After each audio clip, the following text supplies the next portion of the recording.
Boa tarde, Nassif. Dirceu, obrigado aí por sua presença aqui. Prazer. Prazer revê-lo. Boa tarde, Patrícia.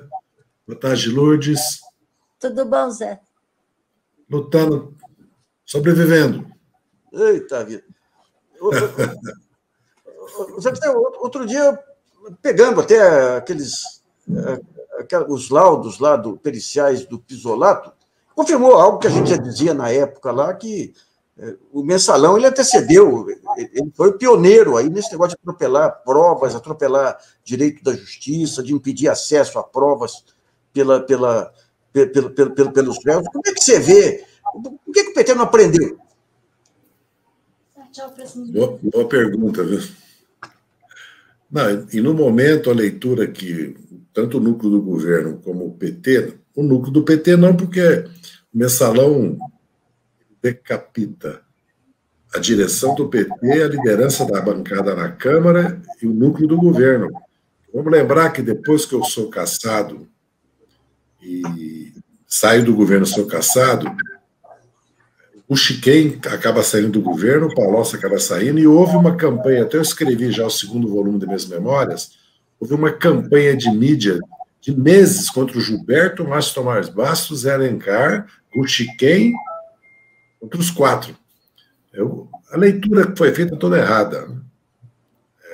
A leitura que depois se repetiu, de certa forma, no governo da Dilma com a faxina. Né? Vamos entregar os anéis, né?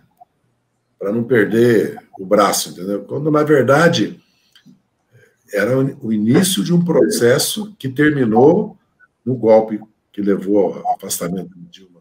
Golpe parlamentar jurídico. Se houvesse resistência, seria militar, hoje nós sabemos.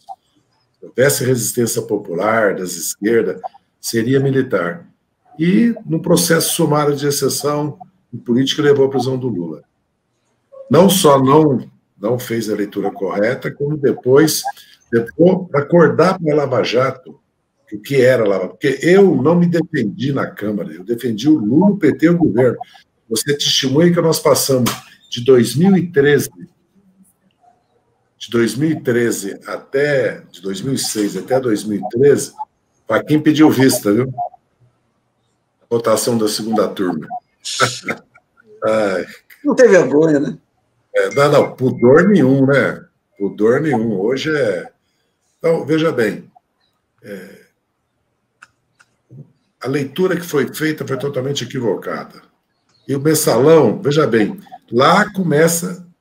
O Joaquim Barbosa, você já escreveu isso, e depois o Barroso, eles começam a violar o Código de Processo Penal, Constituição.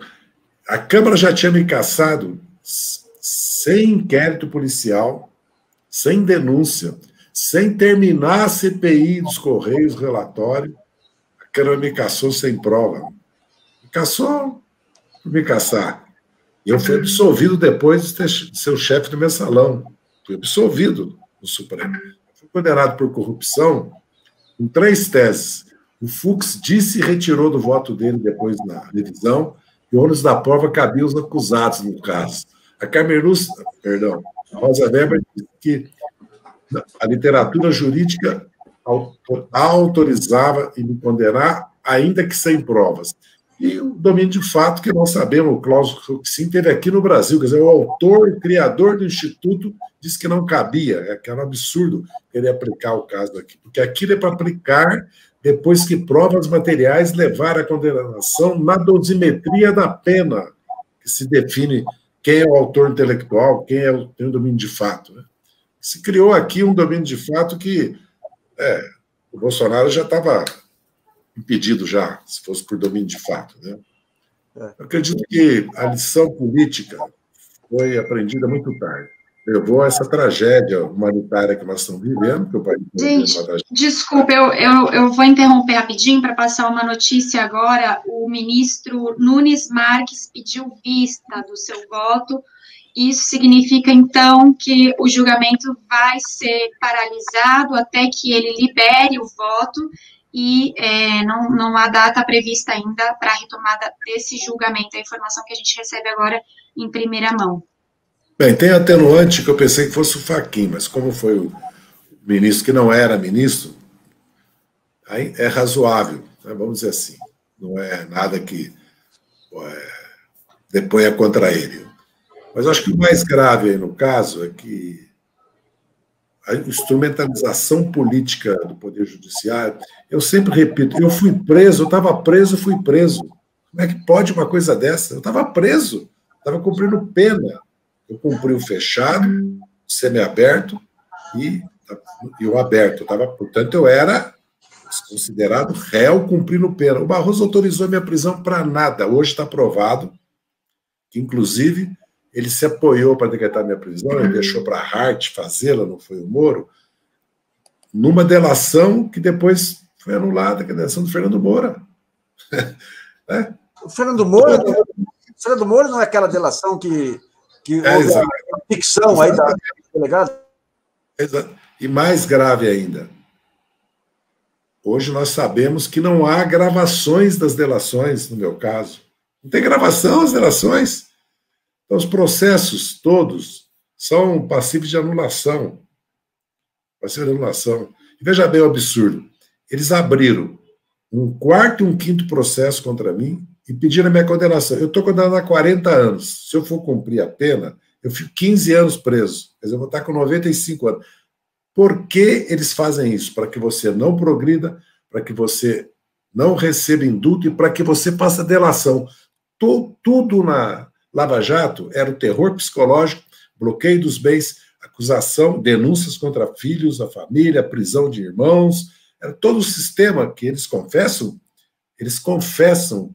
que a prisão preventiva e a condenação de segunda instância eram necessárias para as delações. E agora as delações começam a cair. Então, o sistema jurídico todo, por isso que está correta a decisão, o voto do ministro Gilmar Mendes hoje, o sistema jurídico todo em torno da Lava Jato estava comprometido. E a cadeia, né?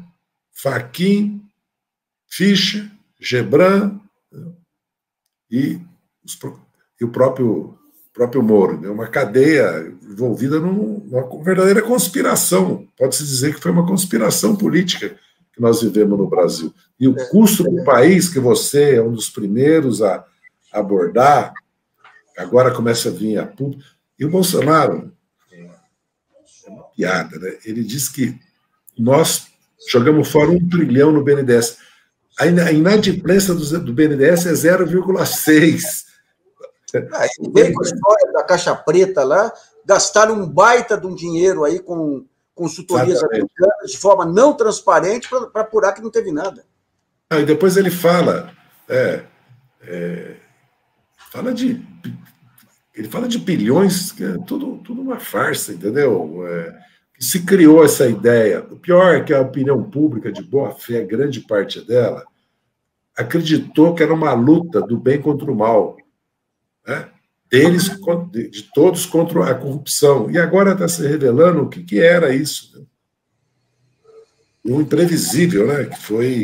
Pessoal, então confirmado realmente, o ministro Nunes Marques, ele pediu o pedido de vista, mas o ministro Ricardo Lewandowski parece que está argumentando, tentando aí continuar esse julgamento. Só um detalhe, eu não sei se isso tem importância ou não, mas a pausa solicitada após o voto do ministro Gilmar Mendes era de 10 minutos, e foram 28 minutos de pausa até que os ministros retomassem e continuassem a votação. Então, o ministro Nunes Marques iniciou o seu voto e informou que ele precisava de mais tempo para analisar e alegando realmente que ele precisava de mais ferramentas aí para julgar esse caso. Tá. Disseu, a sua situação hoje, como é que está? Eu estou em liberdade, porque o Supremo... Essa é outra história também.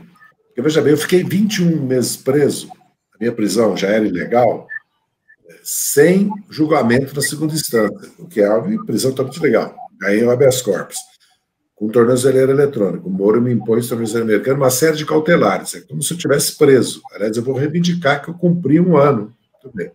Aí eu ganhei um habeas corpus, depois de 21 meses. Muito bem. Saio, mas saio nessas condições. Eles me prendem de novo. Quando eu sou condenado no primeiro processo, eles me prendem. Só que eu sou solto, né, depois de 6 semanas. Né? Depois eu sou preso de novo, fico 6 meses. Sempre o Moro. Eu fiquei 6 meses preso. Aí o que ele faz? Como eu ganho habeas corpus, né, na terceira prisão, quando eu ganhei habeas corpus, ele me põe em todas as cautelares, sendo que o Supremo me soltou sem cautelares. Aí o ministro Dias Toffoli, que era o relator, ele revoga a decisão do Moro, porque aquilo que o Moro fez era uma cíntia, era uma insubordinação.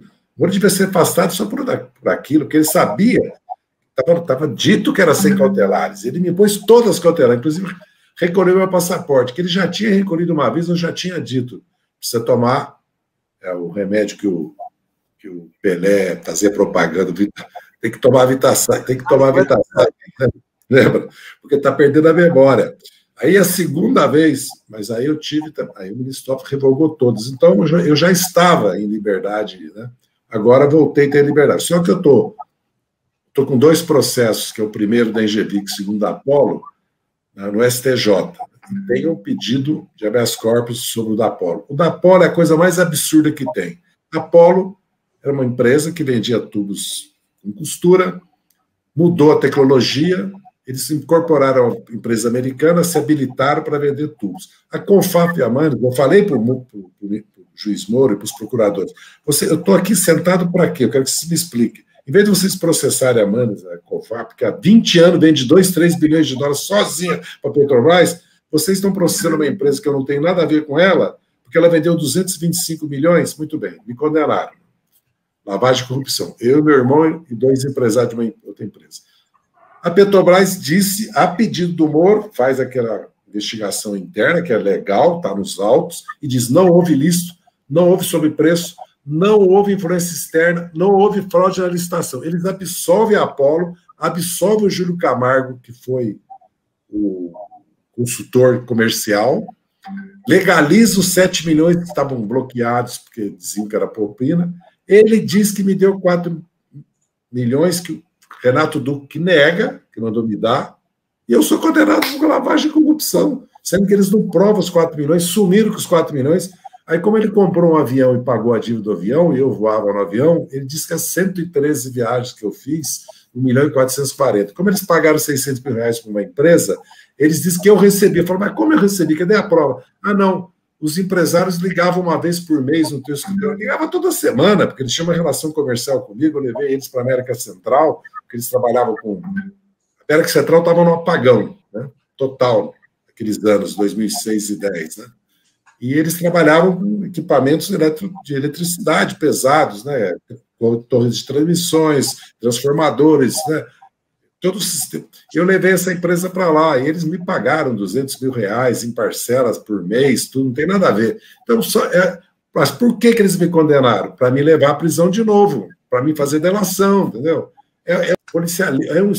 Se eles aprovassem as medidas, pacote anticrime, eles teriam criado um estado policial no Brasil. Se não fossem essas revelações, né?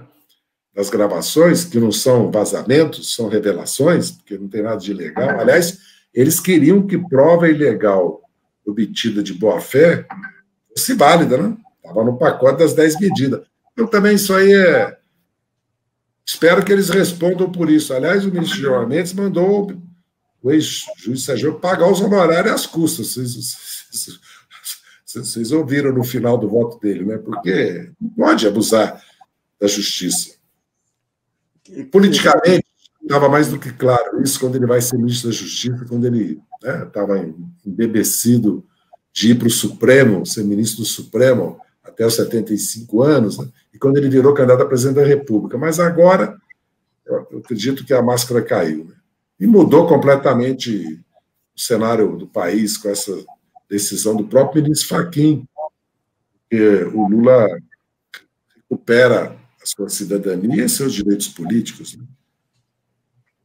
Apesar que ontem a Globo gastou 25 minutos para mostrar que, apesar disso, o Lula não é inocente, né?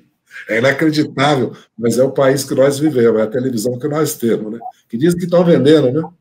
Estão vendendo. Estão vendendo, né? Estão dizendo. O mercado está dizendo que estão vendendo. Odisseu, bom, isso aí provocou uma mudança toda no país, provocou uma mudança no PT. A volta do Lula agora vai acirrar, digamos, eu estava comentando antes, todas aquelas discussões que estavam enterradas de novas políticas, de novas mudanças, de repensar o Brasil, tudo, acho que vem à tona com muito vigor agora. Como é que você vê o PT, a reorganização do PT para os novos tempos aí, da esquerda em geral? Eu tenho defendido que a crise da esquerda é muito grande, né? Apesar que nós temos um atenuante que nós fomos submetidos a um estresse político, uma guerra praticamente, durante 6, 7 anos, desde 2013. E o PT teve que se concentrar na defesa do mandato da Dilma e depois na defesa do Lula. Em umas condições que, se vocês sabem, como jornalistas, que o mundo do trabalho mudou completamente.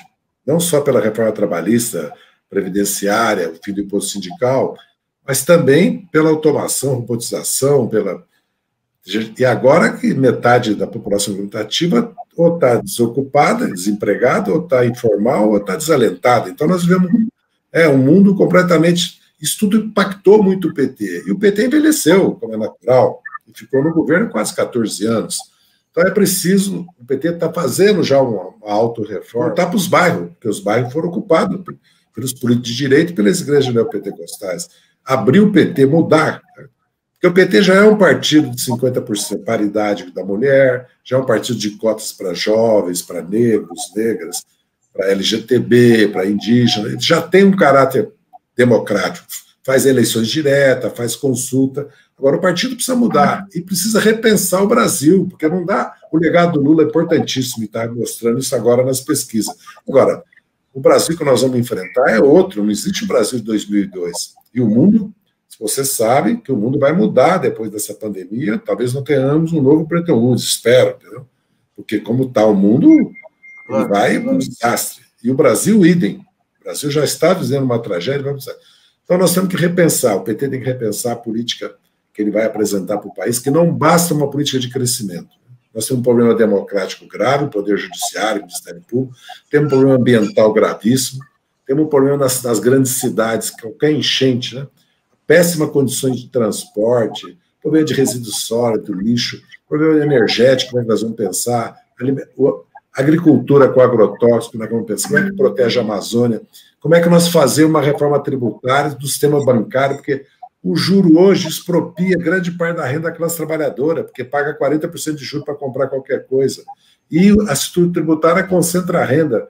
Grandes fortunas, herança, doação, lucros, dividendos, imposto de renda no Brasil é ridículo. Quem ganha mais de R$6.000, paga tudo igual. 6, 60, 600 mil, 6 milhões, 60 milhões, paga 27,5. E o trabalhador de 2 a 4 paga imposto? Então, não é imposto de renda. Nem nos critérios da OCDE nós encaixamos. Hoje mesmo eu estava discutindo isso com um grupo de intelectuais, políticos, ministros, senadores, deputados de toda a América Latina, com Jorge Castanheda e com o Carlos Ominami, que é desde aquele grupo de Puebla, que é o PNUD, inclusive, que patrocina essa mesa. Estava o Insulsa, estava o próprio Solar, que me fez uma saudação que me deixou emocionado, o ministro das Relações Exteriores da Argentina, o senador Michelino do Uruguai, que é secretário político da Frente Ampla, o Jorge Castanheda, lideranças democratas e intelectuais dos Estados Unidos, discutindo esse problema gravíssimo da desigualdade. O principal problema do Brasil é a desigualdade. Lógico que nós temos outros problemas graves, né? E o país, o que o país quer ouvir, o que nós vamos fazer com aquilo que o Bolsonaro desmontou, né? Meio ambiente, ciência, cultura, porque sem uma revolução científica educacional, nós não vamos a lugar nenhum. E sem o povo brasileiro ter poder aquisitivo, porque se o povo brasileiro tiver poder aquisitivo, nós crescemos 20 anos, metade do saneamento para fazer, 15 milhões de habitação, toda a infraestrutura, 1/3 da população que não tem as condições de vida básicas que tem um trabalhador qualificado no Brasil. Só isso faz o Brasil crescer. Agora, não pode crescer como vem crescendo, né? Com consumismo, com o uso de matéria-prima que não usamos, da natureza, da água. Nós vamos ter que repensar também. O capitalismo tem que ser questionado, inclusive a ideologia que o Bolsonaro defende. Está aí o que é o capitalismo no seu Estado.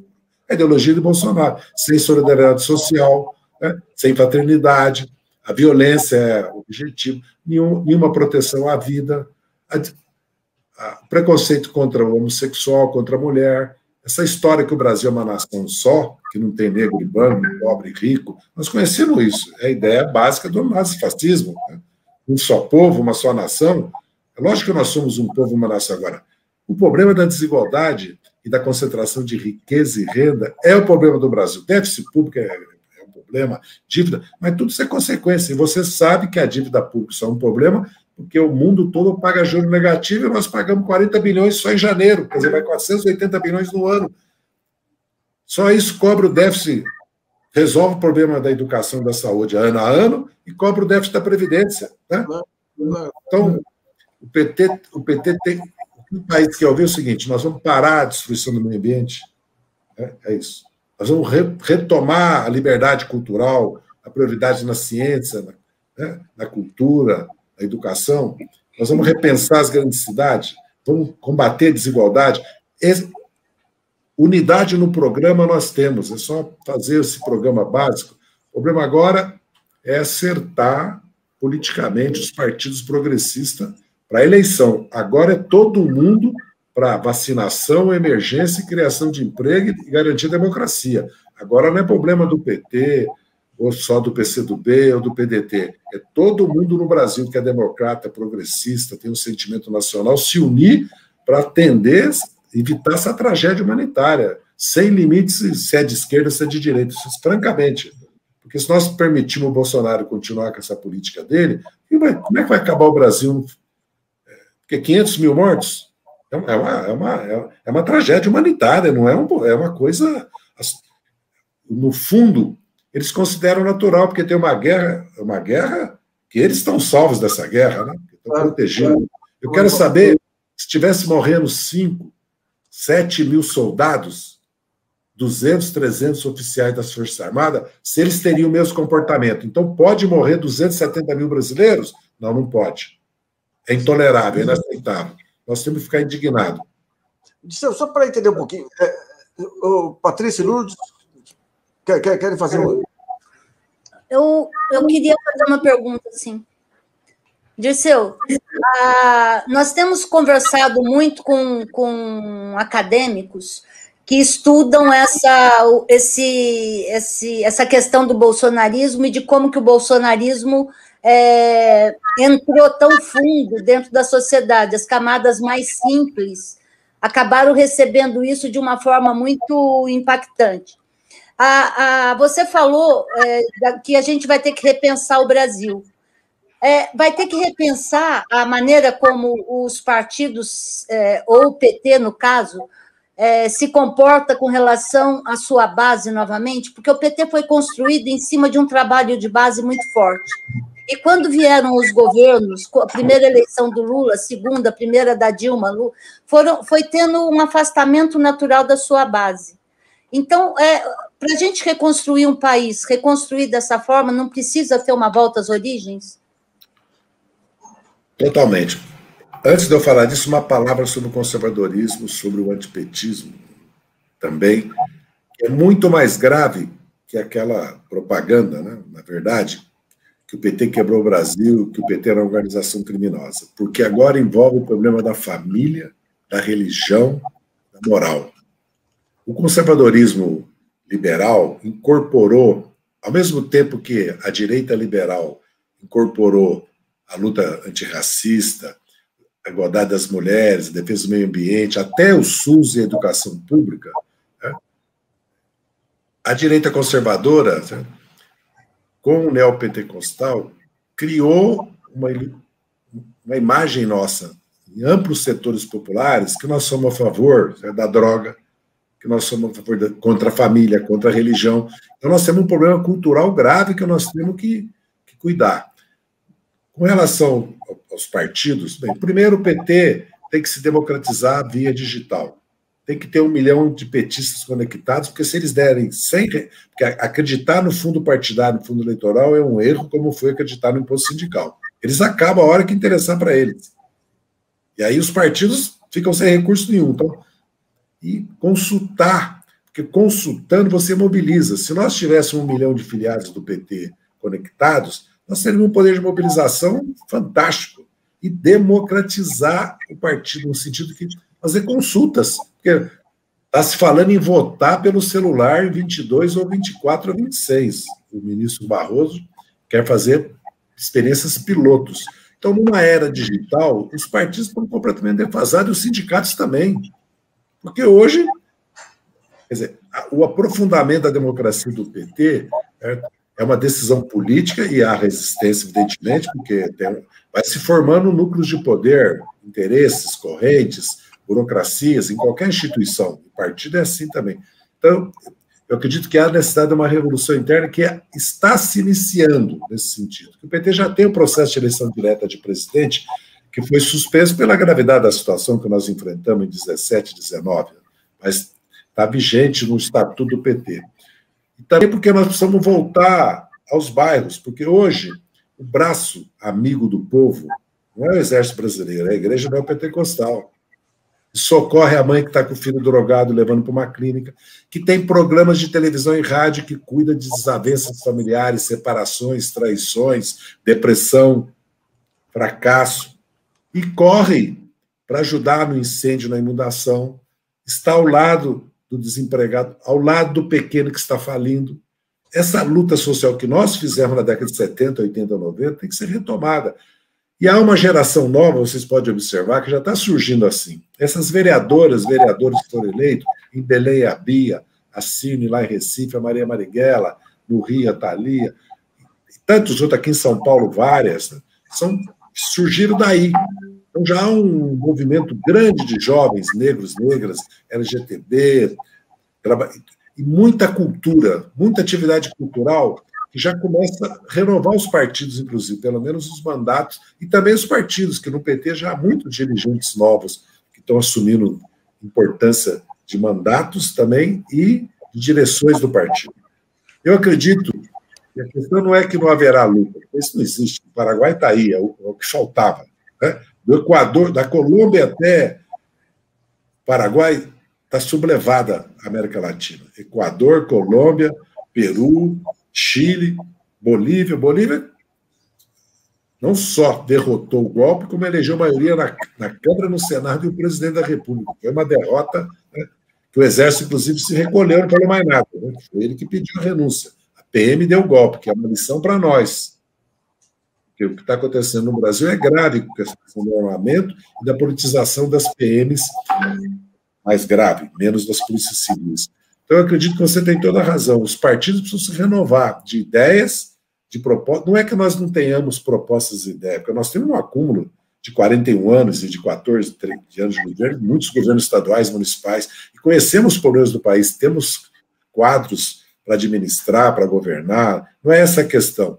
A questão é que o Brasil mudou e o mundo mudou, os partidos ainda não apresentaram para o país uma mensagem com relação a isso. Eles têm programa, eles têm, porque eles governam Pernambuco, governam Maranhão, não é isso. Mas é que nós estamos, vamos dizer assim, nós estamos à beira de uma crise civilizatória, é a coisa mais grave. O que está acontecendo no mundo é evidente, mostra isso. E aqui nós estamos na idade da pedra, né? Porque quando o Biden começa a mandar comprar, quer dizer, compras governamentais de serviços dos Estados Unidos, começa a rever as cadeias de fornecimento da globalização. Mais um pacote de 9 trilhões, nós estamos discutindo teto de gasto e regra de ouro. Então, nós estamos... O atraso aqui dessa elite brasileira, só pensa nela. Certo? É o egoísmo que tem explicação, né? Da origem nossa da escravidão, tudo que nós já passamos no Brasil. Né? Mas é uma tristeza ver essa elite apegada a ideias que nem os países capitalistas, imagina essa Grã-Bretanha, a Alemanha, a Itália, o Japão estão olhando o teto de gasto, regra de ouro, eles estão procurando fazer o país salvar da pandemia e a economia não sobrar totalmente. Né? Mas é a nossa realidade. Disseu, eu sei que você está com o horário apertado aí, queria te agradecer muito a sua presença aqui. Vamos marcar depois uma outra rodada com mais... Eu gostaria muito de fazer uma reunião, que puseram esse nome maldito de live, que o Aldo Rebelo, que deve estar protestando lá sobre a última flor do laço, em culto e bela, nossa língua portuguesa, né? Inventaram esse nome live, fazer uma reunião, né? conversar um pouco mais sobre, te ouvir, principalmente ouvir vocês, conversar um pouco mais sobre o Brasil, outros interlocutores, inclusive, né? Inclusive pessoas que não são da esquerda. É bom a gente confrontar as ideias, encontrar pontos comuns, porque não é possível, né? O Brasil é um país que construiu um estado de bem-estar social na América Latina, SUS.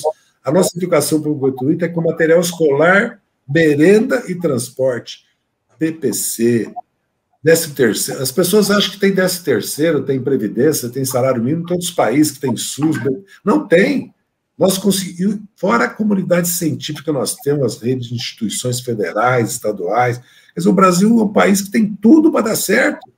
Essa maldita concentração de renda e riqueza e essa elite que nós temos, ela não tem mais interesse nacional, não pensa mais no Brasil, então, e acha que o povo pode ser manipulado e, quando não consegue, dá um golpe de Estado, porque é isso que aconteceu. A verdade é essa. Outra vez, lógico que nós cometemos nossos erros também, mas não que nós tenhamos traído a confiança do povo, o programa que nós defendemos, ou temos virado uma versão criminosa.